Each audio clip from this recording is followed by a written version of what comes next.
Good evening, everyone. Welcome along to SUTV Live on what is another pivotal night in the Championship promotion race as Sheffield United lock horns with Queen's Park Rangers. Kick-off is at 7:45 and on the way we'll have all of the team news for you and hear from John Egan and Paul Heckingbottom. Plus, there's an exclusive interview with Rhian Brewster. And remember, this is the only place where you can watch full camera coverage of tonight's game. In order to do that, you'll need to buy a match pass. All you have to do is go to the website sufc.co.uk for all of the details. Hope you're well. Good to be back. We are here at Bramall Lane, the first of 3 consecutive home games that could well define Sheffield United's season. It's a big one, starting here against Queen's Park Rangers. So we've assembled a big panel. Well, kind of. We'll start with our first guest, Mark Duffy, who's not the biggest, but is a big name, at least, and shares something in common with our other guest, who we'll get to in a moment. Good to have you along. You well? Yeah, very well. Congratulations, by the way, on your promotion with Macclesfield. Thank you very much. We'll get that out of the way. And alongside Mark, somebody who shares something in common with Mr. Duffy. He has also scored in a Steel City derby. Carl Asaba. Hey. You well, Carl? Yeah, really well, thanks. Nice to be back. Looking forward to this? Yeah, a bit tense, but yeah, really excited. Let's crack on with the team news then straight away. 3 changes made by the manager tonight. Robinson, Norrington Davis and Jebison are the 3 players who drop out. There is a debut for Filip Iremovic. Enda Stevens is in, and so too is Ollie McBurney. Carl, your reaction to that? Yeah, bold changes. Managers obviously making the changes to address what happened on Saturday, and you know he's going for the 3 points. Big game for the centre half, isn't it? Coming in for your debut in a game of this magnitude, Mark. Yeah, definitely, and obviously he must have, impressed on the training pitch. But yeah, it's a big call. But I think the 3 changes what have come in add a little bit more experience to that team, and I think at this stage of the season that is what you need, is that experience. What are you hoping to see tonight, Cole? You were at Stoke at the weekend. Well, this team under Hecky has been defined by the energy.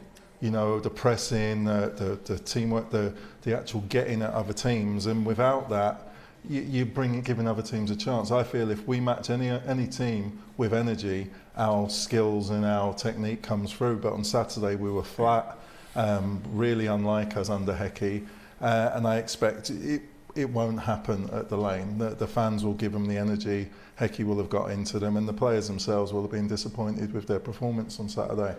The away form hasn't been great, which in turn puts more pressure on the home games. I've sat in this chair quite a bit this season, especially over the last couple of months, and we always seem to be saying it's a big game and they've got to win it at home. Yeah, definitely, and obviously not winning away from home, it does add pressure to the home games, but with the backing of the crowd and the record at home, they should have real belief and go into the game full of confidence and take the game to QPR and just go full throttle and leave nothing else out there. Having thought about it, Carl, that performance at the weekend, I know the manager is not one for making excuses, but he did highlight the fact that certain players were away with their country. Does that make it difficult when you're trying to prepare? Could that be part of the reason why it didn't quite work on Saturday? Well, I thought the players who were away were our better performers. I thought right. Egan and Gibbs White, we didn't know at the time had been ill. I thought Berger, they were 3 of our better players. I thought it was more just the energy. There was no pressing, there was no actual chasing to get into places. It was just no one was even taking responsibility, which is unlike us. There was no one trying to be the game changer other than Gibbs White. I wouldn't blame it on the international break and for the way we played. It's something, and the manager will probably be very worried that it seems to be on away matches, because you can't compare our home and away performances. You can play badly or you can play well, but it's the energy levels at home and away have been really different. How defining do you think these next 3 games are, Mark, considering they are all here? Yeah, definitely. They're huge games. There's no getting away from it, and at this stage of the season, the manager will be saying to them and letting the players know these are defining moments of your season. But this is why you're a professional footballer, and this is why you've worked so hard all season, is to get to this stage of the season and being with a chance of getting to those playoffs and promotion. So, you've got to relish the challenge what lies ahead of you, and when you're in that starting 11, you've got to make sure that you keep that shape, because the quality of the squad and the players they were on the bench, they come in, you know, they can inevitably keep that position. So you don't want to be letting anyone take that position out of you. And as a player, when you're going into the final stretch where there's so much on the line, Carl, where's your head at? It should be on this one match. It's the fans, us lot. We get carried away thinking we need a win here, draw there. The players, as Mark says, you've got to focus on that next 90 minutes because we've got players coming back from injury. We've got players trying to find form. So you want to do everything you can in this one match to ensure you're going to be in selection for the next match. And also the manager's looking towards next season as well. You want to be giving him reason to keep you here. This is a big club. Not many players go up from this club, so you want to be performing now to make sure you're in the mix, not only for the last games, but to be part of next season as well. Can't be easy though to shut out the noise around these games. It's not. It's not. You know, you have social media, you have your family, you have your friends, everyone talking about it, how big the game is. But as I said before, you've got to relish it, and this is why you've become a professional footballer, is to play in big games like this on a big night like this. And you know, that is why you want to be a footballer, and is to perform at the highest level. And you know, the glory is at the end of the season when you get promoted, and you don't want to look back with no regrets. Do you think this could be another special night? We've had a few. It'll be a big night, and the big nights so far, the players haven't let us down. You know, the Forest match, we ground something up, we got something, but the Middlesbrough match was the high point of the season, and that was a big billing. Well, this billing is their manager could be sacked, or we could actually slip out of contention for the playoffs. So this is like a cup final for us now because it's getting us through to the next bit. It's a sudden death match, as it were. There you go. More from the fellas to come, but let's hear now from George Baldock, who I caught up with just before we came on air. Thanks for your time. It goes without saying it's a big one tonight, but the first of 3 big home games. How defining could this period be for you? Yeah, definitely. We all know what's at stake. You know, we've shown really good home form of late, not so much away from home, so we'll be looking to put that right. But tonight's all about our home form and putting on a show for the fans, and with their backing, you know, we've been a tough team to beat. Do you need a response after the weekend? Because I think, you know, by the manager's admission, that wasn't you. Yeah, of course. Every time you lose a game, there has to be a response, especially when we're, you know, aspiring to get to, you know, the playoffs and beyond that. So, yeah, definitely we need a response, and you know, what better way? Quick turnaround Tuesday night in front of the home crowd, and yeah, like I said, hopefully we can put on a decent performance and win.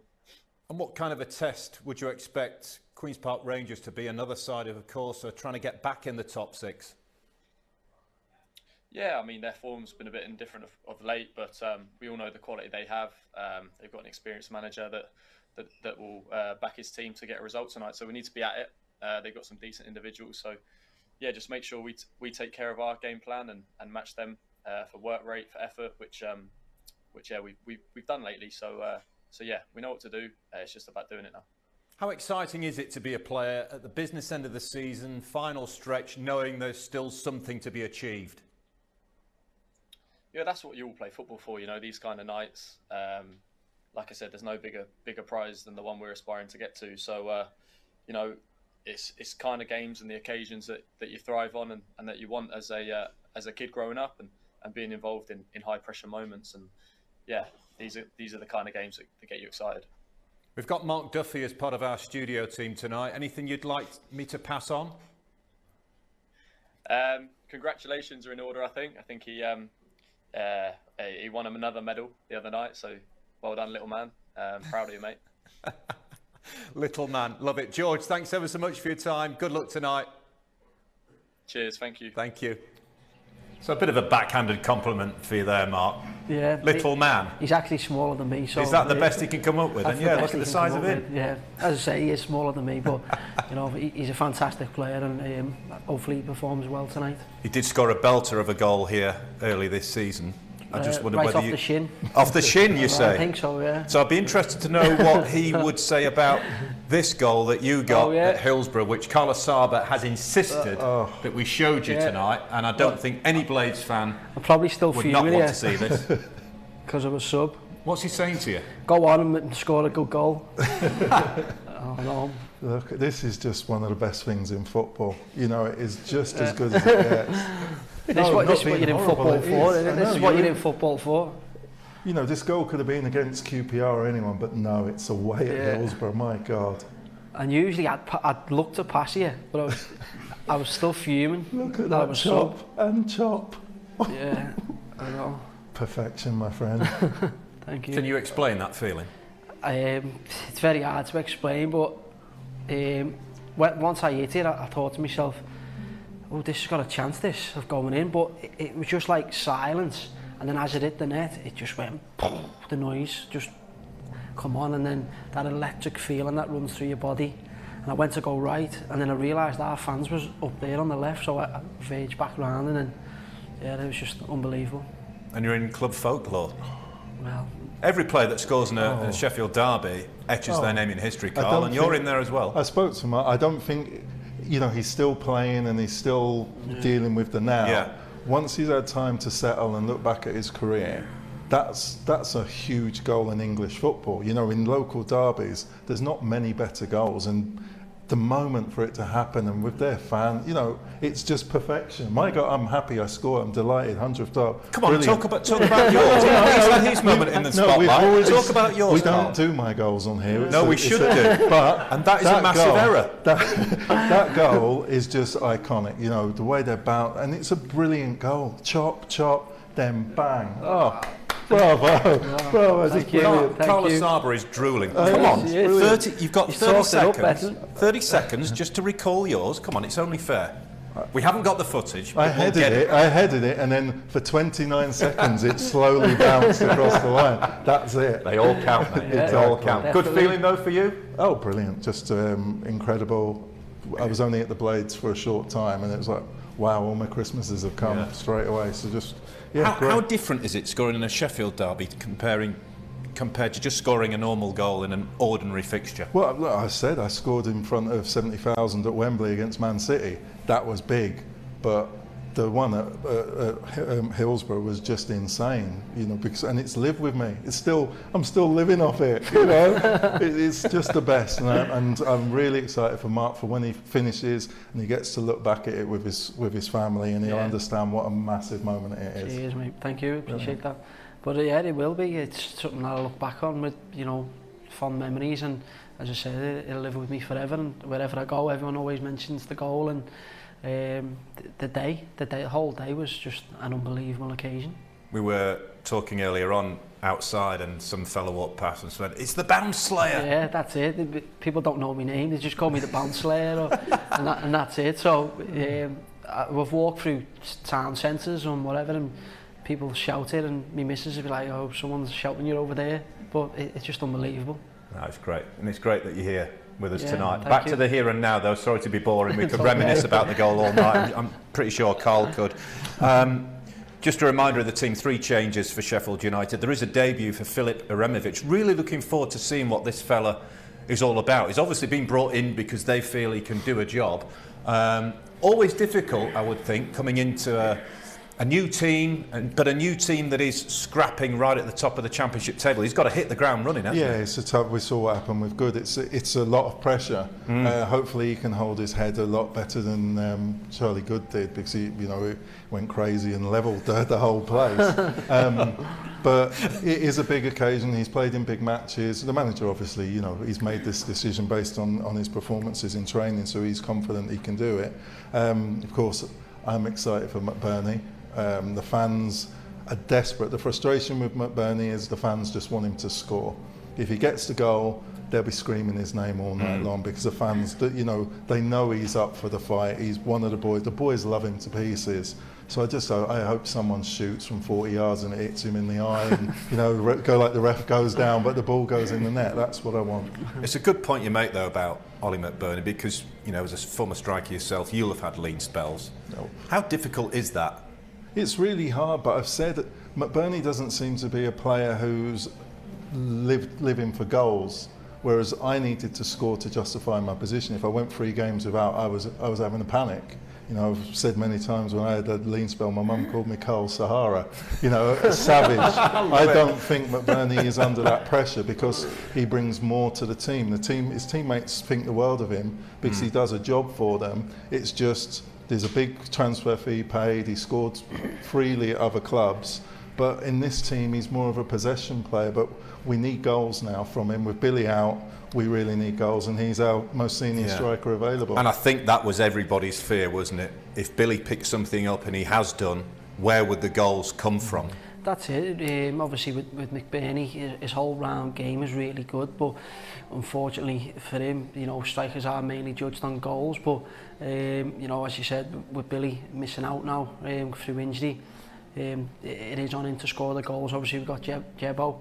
But you know, on Saturday it was a tough game for him. It's a big ask for him to come from, you know, League One to jump to the top end of the Championship and be that focal point and be that presence, and you know, also get the goal. So ideally you want to drip feed him in and get him game time over the season. But you know, obviously with McBurney coming back tonight, he'll lead the line, and he does virtually everything really well. We just want him to score them goals now. Well, it's QPR in opposition tonight, and Sheffield United haven't played them yet this season. They're playing them twice this month, strangely.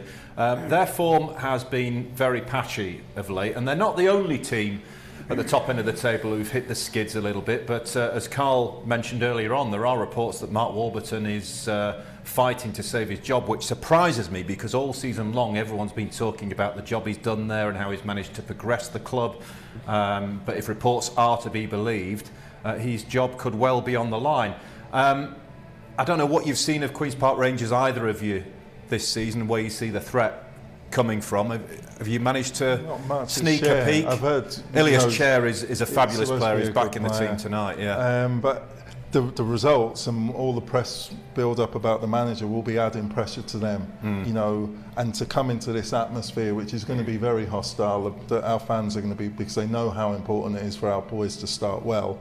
It's going to be a very tough one for QPR. So yeah, it's going to be interesting to see how they react. It's a big game as well, because psychologically, to beat them here tonight will play on the minds in a few weeks' time, and it's a big game for both teams because, as I say, they play again in a short space of time. So, you know, a good performance here tonight, and you know, a 3-0 win or something, or a 2-0, I'll take anything, but it will go into the next game as well.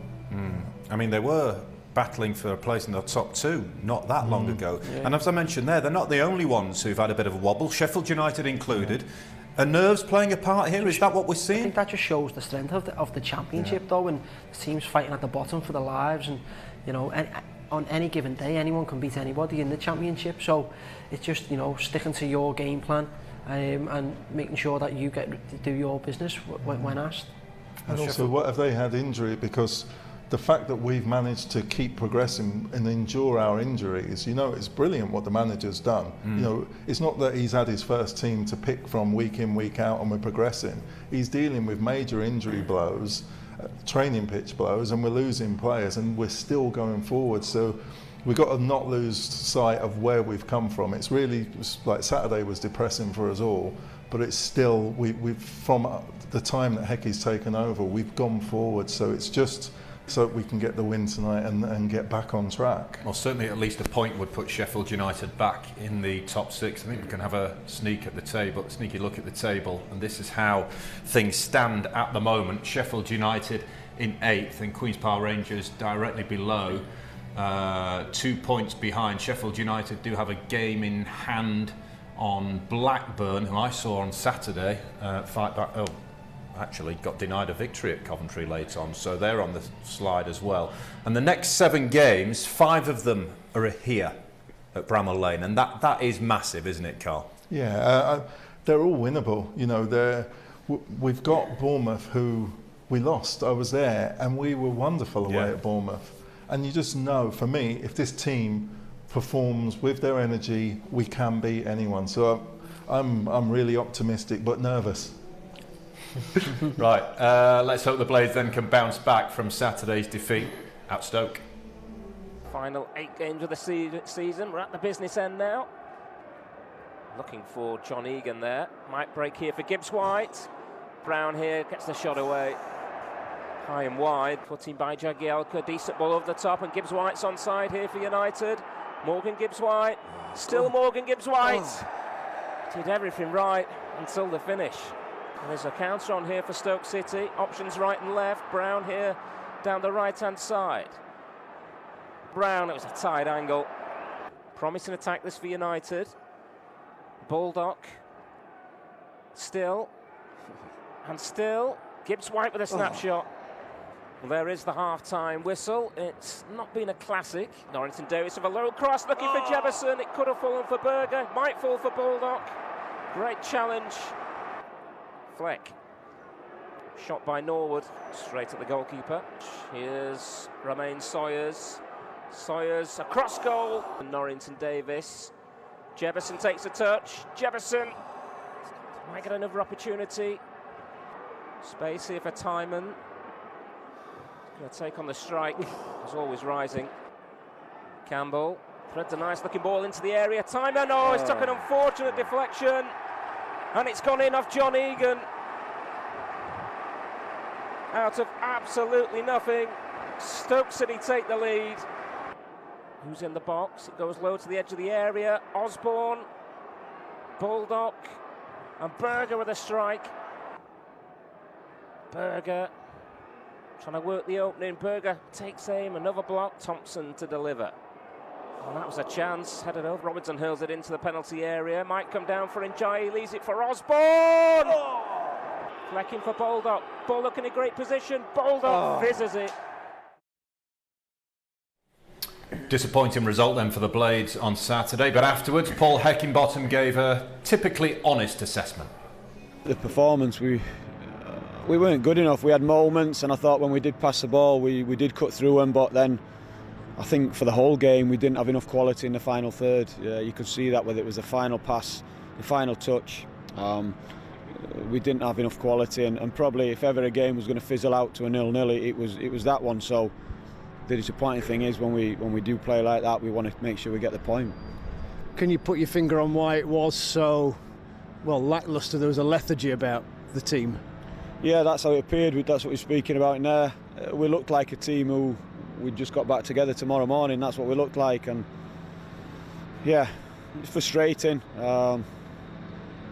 because, like I say, I know we're far better team than we've shown today. And the boys are hurting and they're disappointed.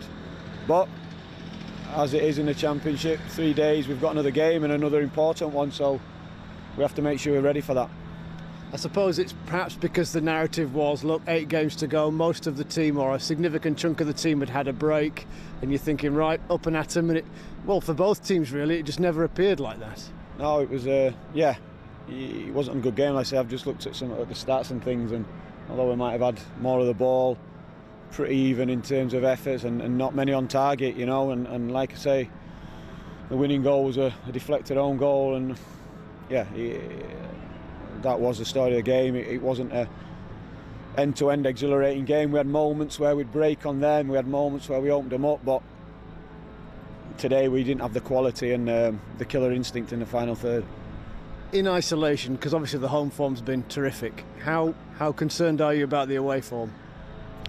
Well, no, I'm not, because I am in this recent run. Obviously we want to be winning, and you can take a hell of a lot of pressure off yourself winning away games. It means a hell of a lot to take points away from home. But the home form's been really good all the way through. So was the away form until the last 4 games or so. So yeah, that's the disappointing thing. The good thing is we've got 5 out of the last 7 at home. And that is to our advantage. It's apparent, so we have to make sure we capitalise on that. More big games coming up, which you can follow with us here on SUTV Live on Saturday. Sheffield United against Bournemouth. That is a big... Well, they all are, aren't they? I don't know why I'm highlighting that one as being a big game. They're all big. We're on air from 12 o'clock for that one. Followed by Sheffield United at home to Reading on the 15th of April. 3 o'clock kickoff. We're on air from 2. Now, we all know the importance of team spirit, don't we? And here it is no different. Recently, the lads took in a spot of go-karting, and our cameras went with them. This short video to ensure you have a safe and enjoyable experience. Firstly, welcome to Have a Go Karting. Oh yeah, snug. Hey, help me. Really pressing outside your head. Shut up. Can't get it off. Did you wet my head? I'm looking at it. Is it pressing outside your head? Oh, mate, it's the top of my head. It's the front of my head, but my bullet. Right, well, there's a white box next to your name.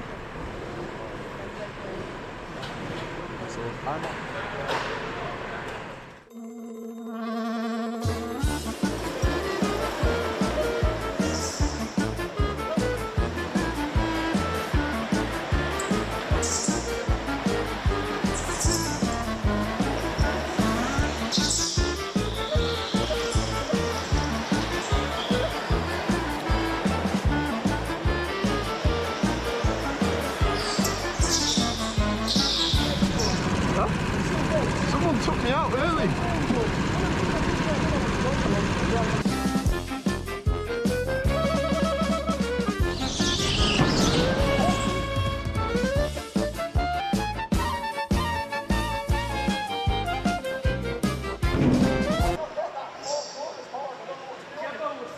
What time? 29? Joking? I think I'm going to retire. Lewis Hamilton, I'm ready for him. Yeah, no, Morgan's four. Morgan's been overtaking everyone. I think I've got a dodgy car. It's a bit slow, this one. Is that what it is, Ozzy? Yeah, it must be. I don't think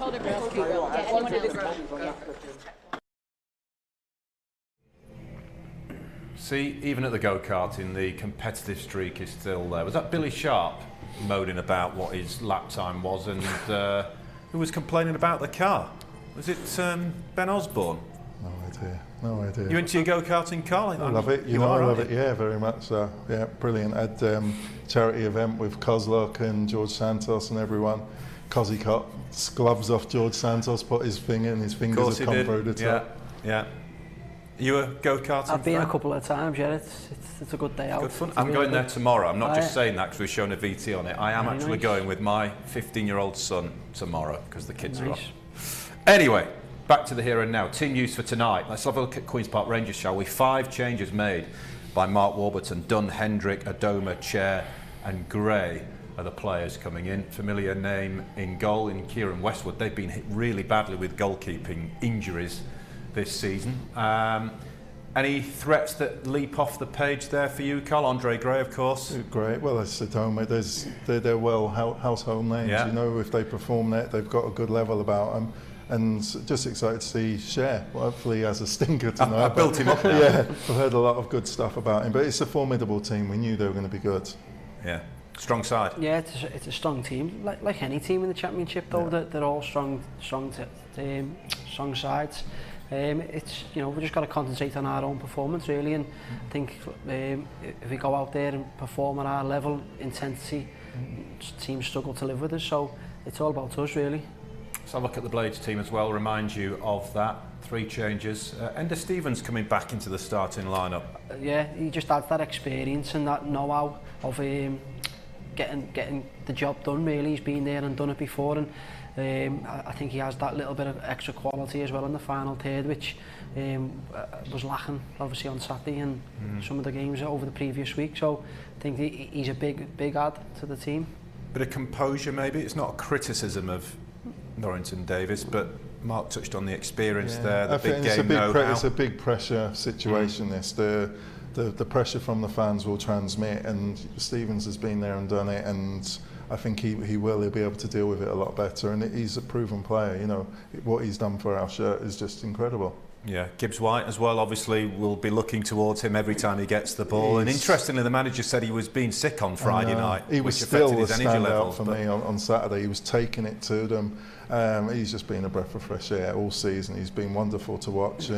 Hopefully he gives us another display that we'll be purring about at half time. Yeah, we've spoken about the strike. Is it Ollie McBurney? It's a big chance for him, we know that. But again, it's an area of the team where the manager's been a little bit unlucky with injuries. Rhian Brewster was just getting into the groove, and exactly. then. But someone's got to take it. You know, this is a chance for McBurney to take it on now. You know, Billy's hopefully going to sign his new contract, but someone's got to take on the mantle and say, this is my shirt, you come and take it off me, not it's Billy's if he turns up. You know, and McBurney's, you know, what a chance this is for him. The fans are desperate for a win, the team are desperate for a focal point. It's all there for McBurney to take now. Well, as I mentioned there, Ryan Brewster not available to United for the rest of this season after that damaged hamstring, but he has now had surgery. And here he is in an exclusive interview with SUTV Live, and he said the op went well. Yeah, it went really well. When I come around eventually, yeah, he come and spoke to me and said, yeah, he thought it went really well. And yeah, I'm seeing him soon.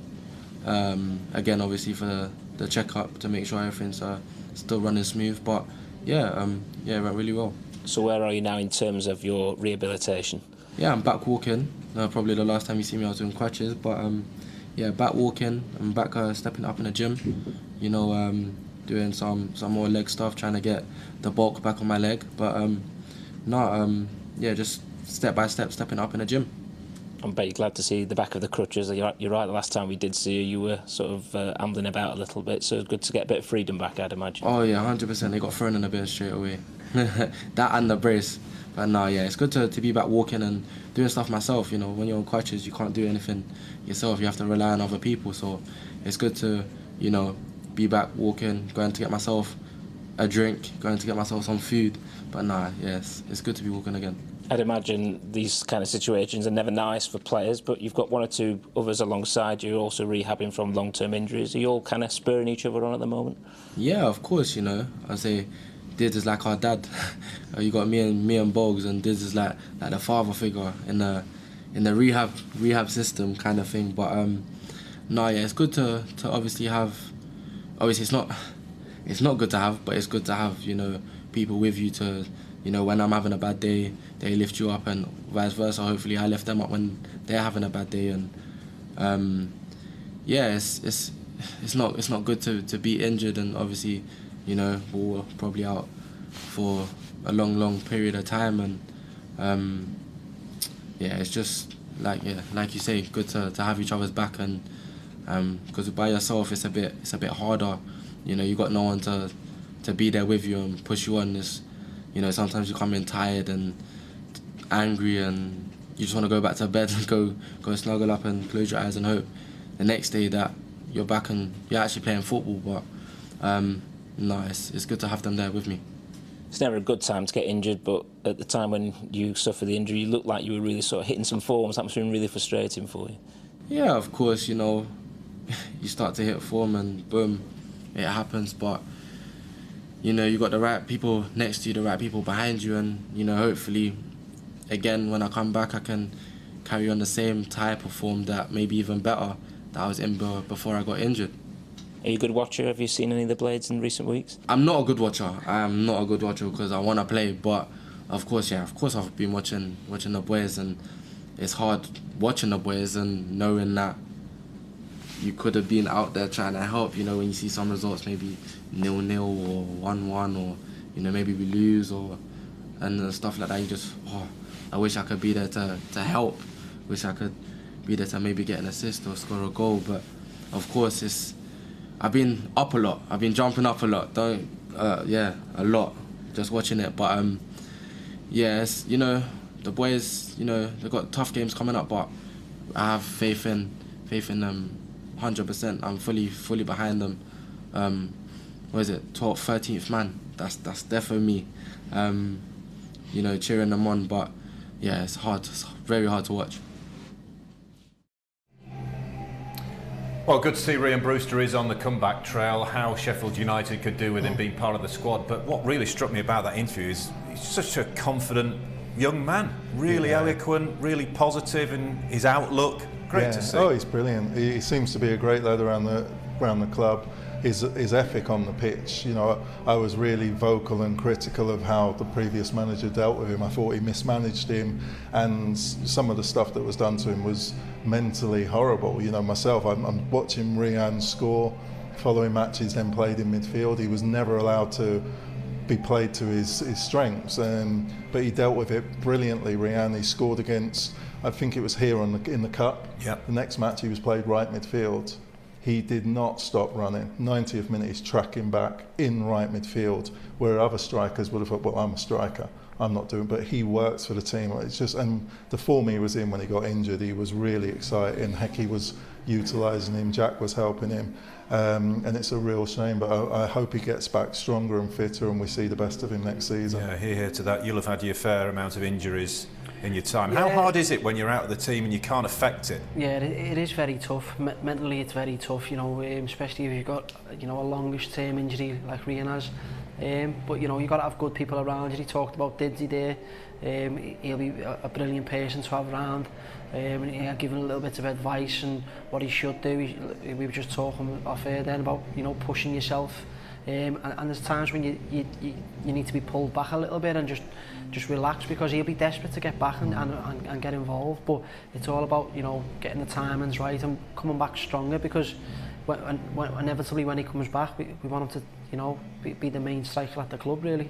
Yeah. Is it hard when you're out and you are so determined to get back, not getting too far ahead of yourself and pushing yourself too hard? Yeah, oh, completely. You know, and I spent most of my time injured anyway when I was so perfect man to up. But I think it's good that there's a few of them there's a few of them together, because when you're coming back from long-term injuries, it's not just, oh, I'm coming back. You have peaks and troughs, and it's dealing with the setbacks. And there's a few of them together, and they can relate. You know, you want to be on the pitch as quick as possible, especially here. You know, you're going for a promotion, you want to be on the pitch, and if you have a setback, it can really knock you, and they can help each other through. And I expect all the injured to come back stronger and work on the attributes that you can. You know, you can make yourself a little bit stronger in other areas, so when you do come back, you come back a better player. Well, someone who's not suffered with injuries, thankfully, this season is John Egan. He started every single game in the Championship. And ahead of this game against Queen's Park Rangers, he was asked if last season's relegation was fueling their desire to prove their critics wrong. I don't know really. I just think that we're just trying to do well for ourselves. We're trying to do well for the football club. You know, we all want to get promoted. That's what every team coming into the start of the season wants to do. But if you start looking too far ahead and, you know, thinking about other people and other factors, then it takes you off the track. So, no, we want to do well for this team and, you know, for the manager and for this football club, and, you know, we've got it all to do. You know, we're outsiders now. We're out of the top six, and, you know, we have to try and get the 3 points tomorrow night. Knowing that you have got promoted before, though, and there's still a lot of the same group around, do you feel that will help and give you potentially a little bit of an edge over the coming weeks, that you know you have done it, so you've gone through that? Yeah, listen, we've got a lot of experience in the group. You know, a lot of us have done it before, but, you know, every season is a new season. This season is a lot different to last season. We went up, and as I said there, you have to take it game by game. That's what we're trying to do. We're trying to, you know, focus on the next game, the next challenge, and try and get the 3 points. Thoughts on QPR? There's a challenge coming up. Clearly, they're a team as well that's got some ambition. We haven't obviously played them this season because I think this is the rearrange game. So you know, it's another team who've kind of had a similar season to ourselves. Really, they're in a similar position. So they'll obviously be fighting for the 3 points as much as we will. So we're going to have to. You know, we've done our homework on them. We've done our training, and, you know, it's up to us now to go out there tomorrow night and try and earn the 3 points. And remember, to get full camera coverage of this game tonight, you will need your match pass. In order to get one, all you need to do is head to the website sufc.co.uk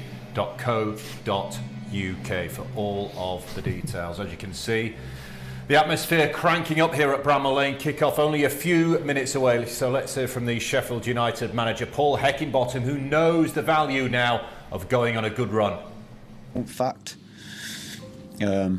But everyone's thinking the same, and yeah, you've just got to be in that mix. You've got to be in there in the mix. Like I said, I think if we maintain our form that we've had over the last 20 odd games, that'll be good enough. However, we've got 7 teams trying to stop us, haven't we? And we can't just think that. So how we turn up, how we approach it, I enjoy that battle, enjoy the energy from it, like the tension that it brings, and try. It's what it's all about. So yeah, we. Looking forward to. Always look forward to home games. Bramall Lane, they're exceptional, but I'm hoping they get that little bit more now with, you know, with what's riding on it. It's becoming important. Next 2 games against teams in around us. So it should be good. And you've talked about the importance of the fans. With those 5 home games to go, they can be more than a 12th man, can't they? Yeah, Bramall Lane needs to be rocking. Yeah, and sort of I think we've seen an evolution, if you like, in that relationship with the fans and the team again, which was lost with COVID without a doubt, and loads of teams say the same. And there's an excitement getting the fans back in the stadium. Everyone wanted it, but we didn't have a great start. It took a while for that energy to come back, and I think we've had some 5 or 6 performances there which have really ignited that relationship again, and got that feeling back, and also got the fans understanding how important they are and how their energy and noise can affect the players, and likewise the players understanding how their intensity can affect the noise of the fans as well. So yeah, hopefully we can maintain that in the last 5 games, because it's a big thing for us. We are almost ready here at Bramall Lane. We're waiting for the teams to step out onto the pitch. The manager there talking about the power of the fans. We do discuss it a lot. Some people say it's a cliche, 12th man and all that, but you both have been there. How important are they? It's massive, you know. This ground is all about, you know, getting the crowd interacting with the players and the players interacting with the crowd, and they help each other, and whether it's a big tackle or a race or a header or anything, and it gets the crowd up, and once the crowd's up and behind the players, you get a little bit faster, you get a little bit better on the ball. It just gives you that extra little yard and belief, and that's exactly what we need here, and it has been like here the last few weeks. Yeah, it's massive. That's why I wanted to come here. I played here against Blades for Reading, and the noise was terrible. I crapped myself. It was scary. It was intense. So I'm thinking, if they can scare me, they can help me. So I was desperate to come and join. And it was right. When I came here, the fans behind you, they do, when you're tired, they lift you.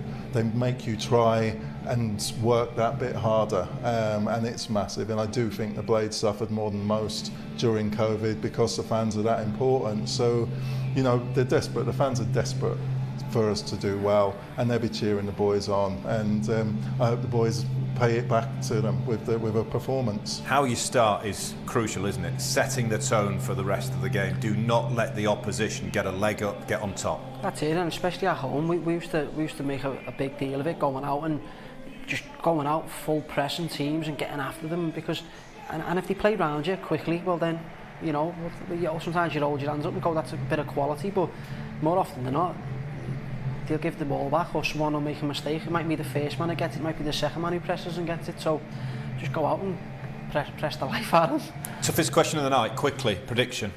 3-1 Blades. 2-1 Blades. We shall see. Me and the boys will be back at half time, but it's high time we hand you over to our commentary team tonight, the former Blades defender Kevin Gage and Matt Young. Thanks, Paul. It's 8th against 9th and another crucial showdown in the race for the playoffs.